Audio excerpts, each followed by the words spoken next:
Julia Grant by Yuval Levin. Read by Yuval Levin. Reconciliation requires empathy without surrendering principle. Julia Grant was not a natural agent of reconciliation for a broken nation. She did not seek a public life and did not expect to have one.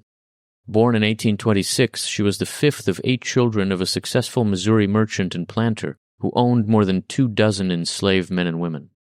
When she was 18, her older brother introduced her to a West Point classmate from Ohio named Ulysses S. Grant, and the two were soon engaged. Mrs. Grant had no reason to expect that her new husband would bring her to the pinnacle of American political life. He was, at first, an unhappy soldier who left the army with no great prospects in 1854 and never quite found his place in civilian life. When the Civil War broke out in 1861, he rejoined the army, and this time quickly climbed the ranks, revealing not only great strategic acumen as an officer, but exceptional political skills as well.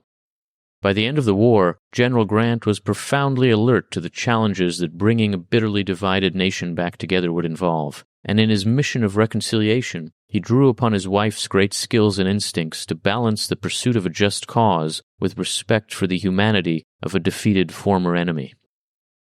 Julia Grant's roots in Missouri, which she feared would be a liability for her husband, turned out to be an unexpected source of strength. Although she was careful to describe herself as a Westerner rather than a Southerner, her native St. Louis offered a mix of both in the mid-19th century. She deeply understood the nature of the South's wounded pride once the outcome of the war became clear. Her surviving letters to her husband and a memoir she wrote later in life reveal that she consistently urged General Grant to be lenient toward captured Confederate officers, and that she shared his strong inclination to offer the Confederacy generous and humane terms of surrender at the war's end.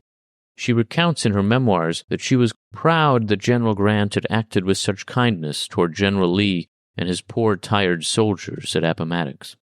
This was not because she harbored sympathy for the Southern cause. Her memoirs record unwavering disapproval of the Confederacy and its rebellion, although she never writes specifically about slavery. But she knew that the nation would somehow have to come back together after the war, and that living as fellow citizens again would only be possible if combatants on both sides left the battlefield with some dignity and pride intact.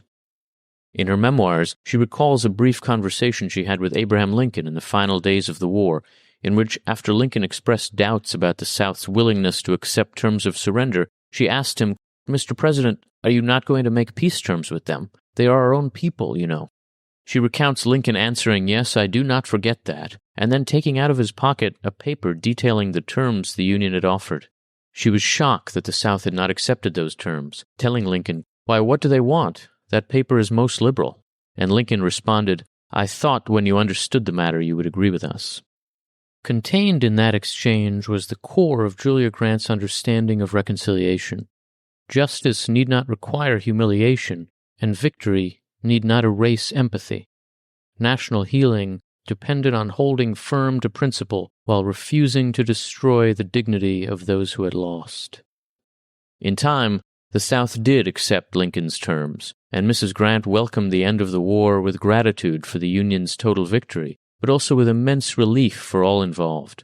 She remembered years later that in the days after Robert E. Lee's surrender she visited Richmond with some Union officers and felt not triumphant, but sad. "I fell to thinking of all the tragedies of the past 4 years, how many homes made desolate, how many hearts broken, how much youth sacrificed, how much treasure lost, and tears, great tears, fell from my eyes. For what I could not tell. Could it be that my visit reminded me of my dear old home in Missouri?"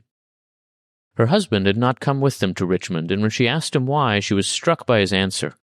"When I urged him to visit Richmond, he leaned toward me and said, 'Hush, Julia, do not say another word on this subject. I would not distress these people. They are feeling their defeat bitterly, and you would not add to it by my witnessing their despair, would you?' I realized the delicacy and kindness of his decision, and urged no more." During the war, such exchanges and views were kept private, and Julia Grant did not seek any role for herself in making or carrying out any course of policy.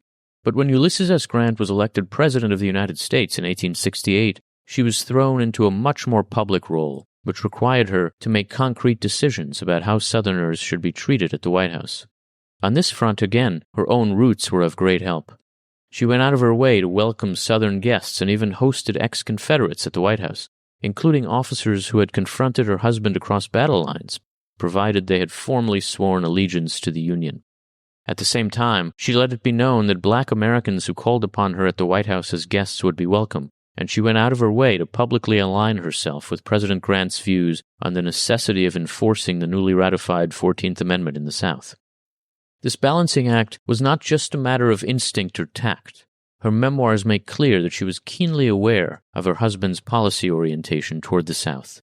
Firmness on civil rights and Reconstruction, but an open hand to individual Southerners seeking reintegration. That combination of principles needed to be translated into practice not only through formal administration, but also through human connections. Her role atop Washington's social scene meant that Mrs. Grant could set the tone on this front, and she did so with skill. She also exhibited great care for the public dignity of the presidency and shared her husband's view that national healing depended on visible unity.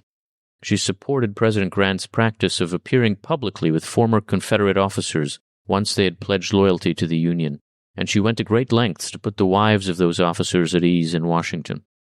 The complicated and sophisticated role that Julia Grant played in these efforts helps to illuminate a lesson that remains intensely pertinent in our time. Reconciliation after conflict is not a matter of philosophical abstractions, but of practiced empathy grounded in principle. Even in the heat of righteous struggle, we must not lose our capacity for empathy. And when a battle is won and can be put behind us, we should seek ways to live in peace with fellow Americans with whom we had fought. They are our own people, you know.